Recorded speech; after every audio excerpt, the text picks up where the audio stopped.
ഒരു ചെറിയ ചിന്ത ഞാൻ നിങ്ങളോട് പങ്കുവയ്ക്കാം. ഈ മത്തായിയുടെ സുവിശേഷം 9:35 പറയുകയാണ്, യേശു പട്ടണം തോറും ഗ്രാമം തോറും സഞ്ചരിച്ചു, അവരുടെ പള്ളികളിൽ ഉപദേശിച്ചു, രാജ്യത്തിൻ്റെ സുവിശേഷം പ്രസംഗിക്കുകയും സകലവിധ ദീനവും വ്യാധിയും സൗഖ്യമാക്കുകയും ചെയ്തു. യേശു തൻ്റെ രാജ്യത്തെയാണ് പ്രസംഗിച്ചത് അധികവും. തൻ്റെ രാജ്യത്തെ പ്രസംഗിച്ച് വരാൻ പോകുന്ന ഒരു രാജ്യത്തിൻ്റെ ഒരു മായാലോകത്തെ കാഴ്ചവെച്ച് പ്രസ്താവിച്ചിട്ട് പോവുകയല്ല, അതവിടെ വെളിപ്പെടുത്തുകയാണ്. അവിടെ വന്ന സകല ദീനവും വ്യാധിയും യേശു സൗഖ്യമാക്കി കാണിക്കുകയാണ്. മറ്റെല്ലായിടത്തും അവൻ ഭൂതങ്ങളെ പുറത്താക്കി കാണിക്കുന്നു. അതായത് ഒരു രാജ്യത്തെ തകർത്തുകൊണ്ട് യേശുവിൻ്റെ രാജ്യത്തെ വെളിപ്പെടുത്തിയാണ് യേശുവിൻ്റെ ശുശ്രൂഷ. അതുകൊണ്ട് തന്നെ യേശു പ്രസംഗിച്ച രാജ്യം ശരിക്കും ഭൂമിയിൽ വന്നു. അവിടുന്ന് പ്രസംഗിച്ച രാജ്യത്തെ ആത്മമണ്ഡലത്തിൽ ഭൂമിയിൽ അവൻ വെളിപ്പെടുത്തിയിട്ടാണ് പോയത്. അതുകൊണ്ടാണ് പറഞ്ഞത്, ദൈവാത്മാവിനാൽ ഞാൻ ഭൂതങ്ങളെ പുറത്താക്കുന്നുവെങ്കിലോ ദൈവരാജ്യം നിങ്ങളുടെ അടുക്കൽ വന്നെത്തിയിരിക്കുന്നു സ്പഷ്ടം. ഞാൻ ഭൂതങ്ങളെ ദൈവത്തിൻ്റെ ആത്മാവ് കൊണ്ട് പുറത്താക്കുന്നു എങ്കിൽ നിങ്ങളുടെ അരികിൽ ദൈവരാജ്യം വന്നെത്തിയിരിക്കുകയാണ് എന്ന് പറഞ്ഞാൽ, ഒരു രാജ്യത്തെ ആത്മാവിൻ്റെ ശക്തി കൊണ്ട് തകർക്കുകയാണ്. ഇതുവരെ ഇരുട്ടിലാക്കി വെച്ച മനുഷ്യനെ ആത്മാവിൻ്റെ ശക്തി കൊണ്ട് അവൻ സ്വതന്ത്രമാക്കുകയാണ്. ഇതുവരെ രോഗത്തിലും ശാപത്തിലും ആക്കി വെച്ച ഒരു വ്യക്തിയിൽ കുടികൊള്ളുന്ന ദുരാത്മശക്തികൾ അവൻ്റെ രാജ്യത്തിലാക്കി വാണുകൊണ്ടിരുന്നതിനെ പുറത്താക്കി യേശുവിൻ്റെ രാജ്യത്തിൻ്റെ ശക്തി അവിടെ വെളിപ്പെടുത്തുകയാണ്. അപ്പോൾ യേശുവിൻ്റെ ശുശ്രൂഷയിൽ അവൻ ഒരു കഥ പറഞ്ഞിട്ട് പോവുകയല്ല ചെയ്തത്, താൻ പ്രസംഗിച്ച രാജ്യത്തിൻ്റെ ശക്തിയെ അവൻ അവിടെ മാനിഫെസ്റ്റ് ചെയ്യിപ്പിച്ചു. അതുകൊണ്ടാണ് ലൂക്കോസിൻ്റെ സുവിശേഷത്തിൽ പറയുന്നത് 11:20, എന്നാൽ ദൈവത്തിൻ്റെ ശക്തി കൊണ്ട് ഞാൻ ഭൂതങ്ങളെ പുറത്താക്കുന്നുവെങ്കിൽ ദൈവരാജ്യം നിങ്ങളുടെ അടുക്കൽ വന്നിരിക്കുന്നു സ്പഷ്ടം. അവിടെ ഇംഗ്ലീഷ് ട്രാൻസ്ലേഷനിൽ പറയുന്നത് by the finger of God, ദൈവത്തിൻ്റെ വിരൽ കൊണ്ട് ഞാൻ ഭൂതങ്ങളെ പുറത്താക്കുന്നുവെങ്കിൽ ആ വിരൽ കൊണ്ട് യേശു ചൂണ്ടിയാണ്, യേശു വിരൽ ചൂണ്ടി ഭൂതത്തെ പുറത്താക്കിയാണ്. അവിടെ മറ്റു സ്ഥലത്തിൽ പറയുന്നത് ആത്മാവിൻ്റെ ശക്തി കൊണ്ട് എന്ന് പറഞ്ഞാൽ, അവിടെ അതിൻ്റെ താഴെ പറയുകയാണ്, ബലവാൻ ആയുധം ധരിച്ച് തൻ്റെ അരമന കാക്കുമ്പോൾ അവൻ്റെ വസ്തുവക ഉറപ്പോടെ ഇരിക്കുകയാണ്. അതായത് ശത്രുവായവൻ ഇതുവരെ അവൻ ബലമുള്ളവനായി അവൻ ഉറപ്പോടെ അവൻ്റെ കോപ്പ് അങ്ങനെ സംരക്ഷിച്ച് പോവുകയാണ്.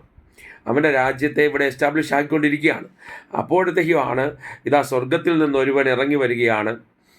സ്ത്രീ ഒരു പുരുഷൻ്റെ ഇച്ഛയാലല്ലാതെ, ഒരു ജഡിക പ്രലോഭനങ്ങളിലല്ലാതെ ദൈവാത്മാവിനാൽ ജനിക്കപ്പെട്ടവൻ, ദൈവത്തിൻ്റെ പുത്രനായി ഒരുവൻ ഇറങ്ങി വന്നിട്ട് ആമേൻ ഈ ആത്മമണ്ഡലത്തിൽ സാത്താൻ്റെ ലോകത്തിനെ മുഴുവന് തകർത്തുകൊണ്ട് അവൻ പിശാചിനെ പുറത്താക്കിക്കൊണ്ട് ദൈവരാജ്യത്തെ ഭൂമിയിൽ മാനിഫെസ്റ്റ് ചെയ്യുകയാണ് എന്ന് പറഞ്ഞാൽ, അതുകൊണ്ടാണ് ലൂക്കോസിൻ്റെ സുവിശേഷം 11:22 പറഞ്ഞത്, അവനിലും ബലവാനായവൻ, അതായത് ഇതുവരെ ആയുധം ധരിച്ച് അരമന കാത്തുകൊണ്ടിരുന്നവനേക്കാളും ബലവാനായ ഒരുവൻ ഇറങ്ങി വന്നപ്പോൾ അരമന കാത്തുകൊണ്ടിരുന്നവന് അവിടെ വീണ്ടും പിടിച്ചു നിൽക്കാൻ കഴിഞ്ഞില്ല.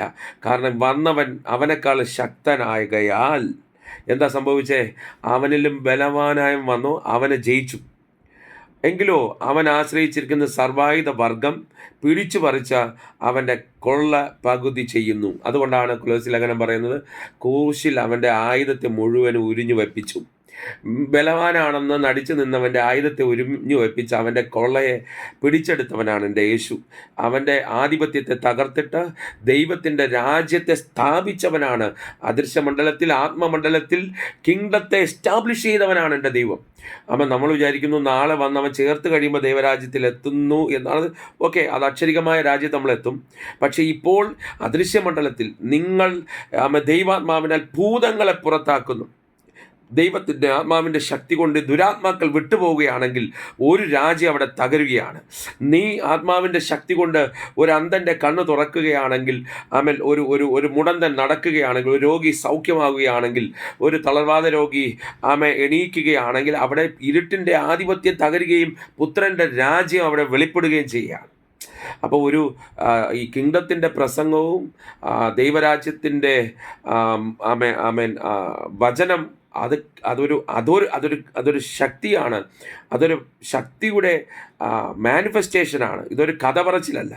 ഇന്ന് നീ ദൈവരാജ്യം പ്രസംഗിക്കുന്നെങ്കിൽ ആ രാജ്യം സ്ഥാപിച്ചവൻ അവിടെ ഇറങ്ങി വന്ന് താൻ സ്ഥാപിച്ച രാജ്യത്തിൻ്റെ അധികാര ശക്തി അവിടെ വെളിപ്പെടുത്തും. നിൻ്റെ ഭവനത്തിനകത്ത് നിന്നിലൂടെ ദൈവരാജ്യത്തിൻ്റെ ശക്തി അവൻ വെളിപ്പെടുത്തും. നിൻ്റെ കുടുംബത്തിനകത്ത് ഇതുവരെ വാണുകൊണ്ടിരുന്ന ഇരുട്ടിൻ്റെ ആധിപത്യങ്ങളെ തകർക്കാൻ ദൈവം കണ്ടത് നിന്നെയാണ്. അവൻ ആ രാജ്യത്തെ സ്ഥാപിച്ചിട്ട് പോയിരിക്കുകയാണ്. ആ സ്ഥാപിച്ച രാജ്യം അവൻ നിൻ്റെ കയ്യിൽ ഏൽപ്പിച്ചിരിക്കുകയാണ്. നീ പോകുന്നിടത്ത് ആ രാജ്യം വെളിപ്പെടും. അവിടെ ഇരുട്ടിൻ്റെ ആധിപത്യങ്ങൾ തകരും. നീ ദൈവ രാജ്യം പണിയാൻ വന്നവരും ഇരുട്ടിൻ്റെ രാജ്യത്തെ തകർക്കാനും എഴുന്നേറ്റവനാണ്. യേശുവിൻ്റെ നാമത്തിൽ ഈ കാലഘട്ടത്തിൽ പിശാചിൻ്റെ പ്രവൃത്തികളെ അഴിക്കുന്ന, അതാണ് യേശു പറഞ്ഞത്, അവൻ പിശാചിൻ്റെ പ്രവൃത്തികളെ അഴിപ്പാൻ വന്നവനാണ്. യേശു അതിനായി വന്നെങ്കിൽ മഹത്വത്തിൻ്റെ പ്രത്യാശയായ ക്രിസ്തു നിന്നിലിരിക്കുന്നത് സാത്താൻ്റെ പ്രവൃത്തികളെ അഴിപ്പാനാണ്. ഈ തലമുറ പിശാചിൻ്റെ പ്രവൃത്തികളെ അഴിപ്പാൻ പോവുകയാണ്. ഒരു കൂട്ടം എഴുന്നേക്കും, ഞാൻ വിശ്വസിക്കുന്നു. അധികാരമുള്ള, അഭിഷേകമുള്ള ഇരുട്ടിൻ്റെ മേൽ ആധിപത്യം പുലർത്തുന്ന അവൻ്റെ സകല പദ്ധതികളെ പൊളിച്ചു കളയുന്ന അധികാരത്തിൻ്റെ ശുശ്രൂഷകന്മാർ എഴുന്നേൽക്കട്ടെ എന്ന് പ്രാർത്ഥിക്കുന്നു. ആമേൻ.